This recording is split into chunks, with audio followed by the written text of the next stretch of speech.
রহমানির রহিম। আপনারা দেখছেন বেলের গাছের পাকা বেল। এটা দিয়ে আজ আমি শরবত বানিয়ে দেখাবো। এখানে আছে বেল এবং দুধ এবং চিনি। এতে অনেক ভিটামিন এবং পুষ্টিগুণে ভরপুর। এভাবে বেলটা আপনারা কুড়ে নেবেন এবং দুধ দিয়ে এভাবে শরবত করে নেবেন। শরবত করে নিয়ে চিনি দিবেন, এভাবে নাড়বেন।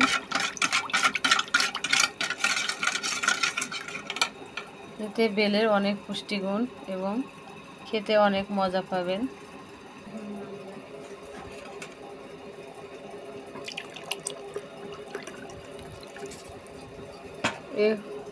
দেখেন বেলের শরবত রেডি।